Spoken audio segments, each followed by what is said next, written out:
صاحب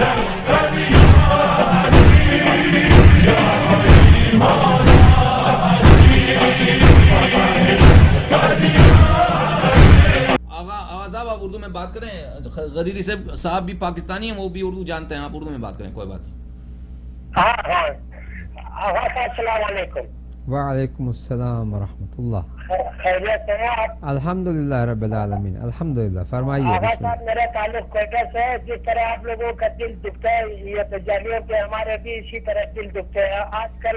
اور 1985 سے ہمارے قبیلہ ہے, سارے قبیلے کے جو ہے آج کل بڑے قتل عام ہو رہے ہیں. یہ آپ کو میں اطلاع دے دوں کہ یہ ان دجالیوں کی وجہ سے ہے. وہاں 5 شیخوں کو رکھا ہوا ہے, شاید آپ بھی جانتے ہوں گے, آپ بھی پاکستانی ہیں. میں ابھی کافی دیر سے آپ کا پروگرام سن رہا ہوں, جن کا نام آغا اسدی ہے, شیخ توسلی ہے, شیخ محمد رفیع ہے.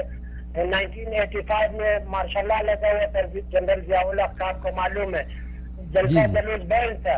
توسلی صاحب نے ہزارہ کمیونٹی کو اکٹھا کر کے ایک جلوس نکالا تھا اور امام بارگاہ قنداریہ میں پہنچا کے جب ان کو اطلاع ملا کہ بھائی جلوس نہ نکالے, جلوس بینڈ ہے, تو شیخ توسلی صاحب جس کو لقب شیخ بروسلی ہے, وہ تقریر کر کے لوگوں کے جذبات کو ابھارا کہ میں تو کوئٹہ کو لبنان بناؤں گا, یعنی من کوئٹہ لبنان نہیں چاہتا, ان کو اردو بھی نہیں آتا.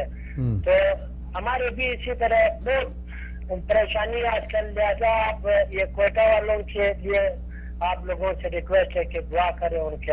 انشاءاللہ انشاءاللہ. بہت مہربانی میرے بھائی, آپ خدا حافظ. بہت شکریہ, اللہ حافظ. آغا صاحب, آپ یہاں پہ ہمارے بہت سارے ناظرین ہیں جو پاکستان سے تعلق رکھتے ہیں اور جو اردو زبان ہیں, اور کوئٹہ کے جو حالات ہیں اور جو باقی مومنین کے حالات ہیں, کراچی میں ہیں, لاہور میں ہیں.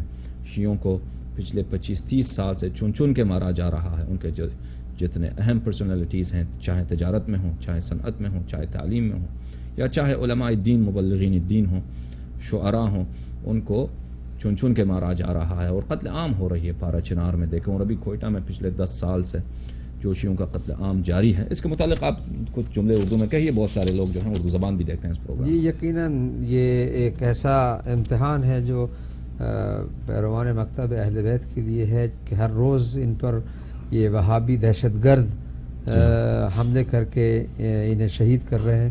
یہ جو کوئٹہ کے ہمارے مومنین, ابھی 29 مومنین ظاہراً انہیں زیارت پہ جاتے ہوئے راستے میں شہید کیا گیا, یہ بڑی درندگی ہے. اور میں سمجھتا ہوں کہ یہ حکومت پاکستان نے اس سلسلے میں پوری طرح اپنی حمایت, یوں میں سمجھتا ہوں اگر یہ کہوں تو بے جانا ہوگا, ان لوگوں کے ساتھ دی ہے کہ جو قاتل ہیں. مقتولین اور شہداء کی ہمدردی میں انہوں نے کچھ بھی نہیں کیا سوائے ظاہری بیانات کے. اور یہ بڑا عالمیہ ہے کہ انہیں معلوم ہے کہ یہ دہشت گرد کوئٹہ میں رہتے ہیں, اور ان لوگوں نے ہزارہ کے مومنین کو زندگی وہاں ان کے لیے سخت کر دی ہے.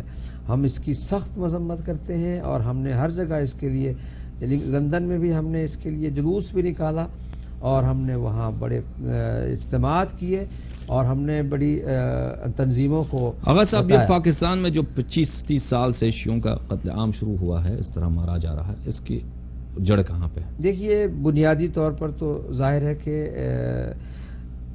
اصل انقلاب کے بعد یہ سلسلہ زیادہ ہوا, اور ہم مظلوم ہیں ایک لحاظ سے اس طرف سے بھی کہ بجائے اس کے کہ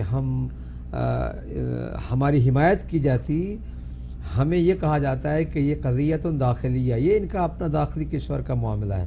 یہ بہت بڑا دکھ ہے ہمارے لیے کہ ہم جن کے لیے جان قربان کرتے ہیں, ہمارے مومنین جن کی وجہ سے مارے جاتے ہیں, وہ کہتے ہیں کہ یہ ان کا اپنا ملکی معاملہ ہے, اندرونی معاملہ ہے, فلسطین اندرونی معاملہ نہیں. فلسطین کے لیے تو کانفرنسیں ہوتی ہیں.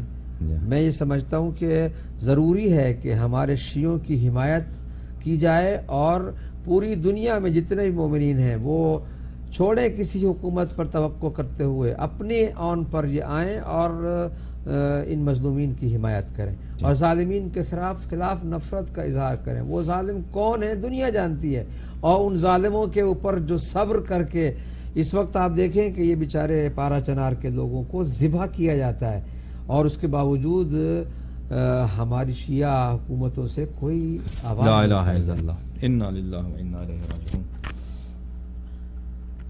خط مخالفین بفرمایید.